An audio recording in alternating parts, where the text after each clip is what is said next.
It's a clean slate.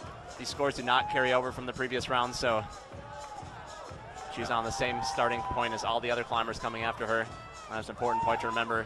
And in some sense, I think some of the climbers feel it's easier to come out earlier. There's less pressure. Yeah. There's no expectation on any of the problems since they're the first ones to try them. Well, and everybody who's sitting in the chair right now, back to the wall, they know what just happened, yeah, right? So if they get on there, they start feeling a little bit dicey, they're struggling, doubt creeps in, right? You know you have to do it. You know Alex did it. So she just made it harder for everyone else. Yep, and with this format, as soon as one gender's done, the next climber in that gender is just going to go a lot. So here we have up after 19 years in the game. Angie Payne, one of our oldest competitors at 30 years old. But making it work with ease right now in women's number 1. Austin Guyman has to be nearing the end of his 4 minutes. We'll talk a little bit about that in a second.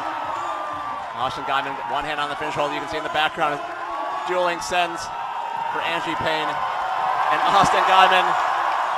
Getting it done.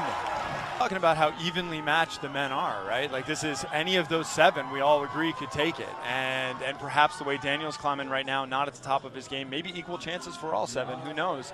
So yeah, I think you could argue that none of them have strengths above the other ones. Yeah. Josh is mainly known for his power on slopers and pinches, but so are the rest of them. Daniel has power on crimps, so are the rest of these guys. They've throughout the event, they've all displayed a good amount of power, good amount of strength, ability to send these slab problems. It's Josh Larson nears the end of men's 1. The crowd starting to get behind him. Josh, always a crowd favorite. He just absolutely leaves it all on the field every time. He will be leaving nothing in the tank this evening, win, lose, or draw. Josh Larson. That's what you see. Nice top for Josh Larson on men's number 1. Game. There are 7 men in finals.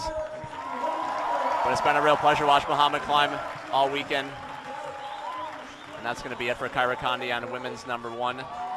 Move along to our next women's finalist, young Grace McKeehan out of Texas, just 16 years old, making her 2nd consecutive adult nationals final.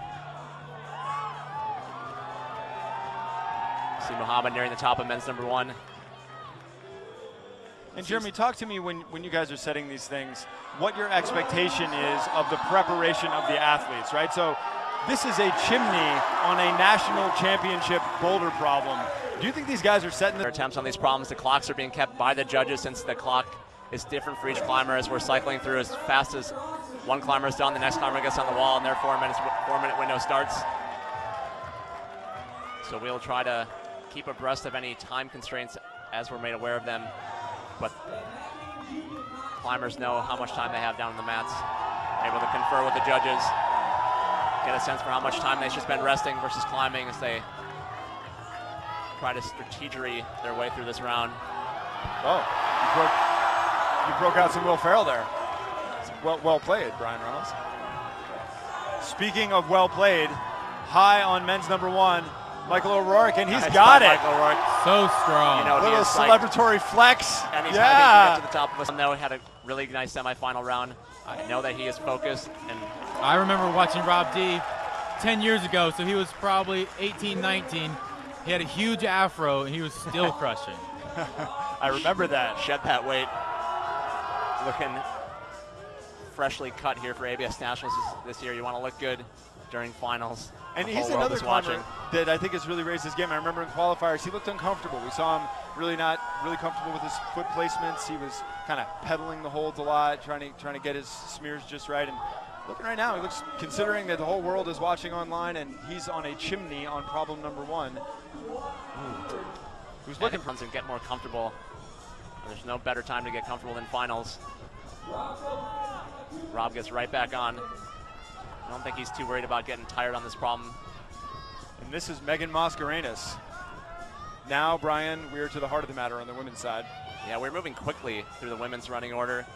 Our 2nd place qualifier for finals, Megan Mascarenas, made finals here last year, finished 3rd place, made finals at the Vail World Cup last summer in June, the only American to do so against some of the best competition climbers in the entire world. But she's still just a very young woman, and she's really struggling with this jump start. She's going to have to make sure that this doesn't get in her. Alex Puccio, our 8th-time no national champion. You know, I can't believe what Alex and Daniel have done. I mean, we have not spent enough time in finals yet talking about the magnitude of this achievement, right? It's an achievement that literally by definition, 8 times national champion, couldn't be repeated for a generation. It would take that long to get it done again. I don't know how to put an adjective to that. It's just incredible. Yeah, it's almost hard to comprehend, really. Both Alex and Daniel won their first national championships at once at the Monona. I forget, where are we, Brian? I'm too excited. The 2015 ABS National Championships, and interesting phenomenon is just taking place here in the venue. I see a lot of phones out, a lot of people snapping those social media pics of Daniel Woods and Alex Puccio. There we go. Not every day you get to see 2 of the best competition climbers in the history of this country climbing side by side in the premier event. And you know, Brian, seeing Alex take a couple tries to get that jump start as well, it was interesting to speak to her and hear her be really open with the fact that nerves are getting worse, not better. It's harder to stay champion than it is to become champion. And both Daniel and Alex really wear the weight of that really openly. It's really impressive to see them still here, still competing, unafraid, as Jeremy was saying, against a generation that's had the same kind of preparation that they have and still hanging tough and not going quietly. Alex Puccio top, Daniel Woods. Can he get it done? Nice work by Daniel Woods on men's number 1. The defense is on for Daniel Woods and Alex Puccio both. And he knows that other competitors did finish this problem. Do not want to start off behind. This format really rewards finishing boulder problems. He is going to want to finish this men's number 1. See if he can do it. Yeah, you really can't fall behind here. He'll know this problem's been done a bunch of times. He'll know that if he can't get it done, that he's putting himself in a hole that will be very difficult to recover from, given how everybody else on his side of the field is climbing today.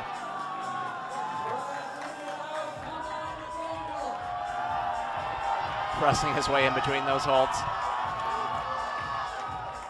A lot of strain on that left arm right now. Trying to find the right balance point. I think he's finally got it the right way. It's where he wants to be on men's number 1. Nathaniel Coleman showing veteran savvy, willing to change his options to get it done. Right out the last second. No,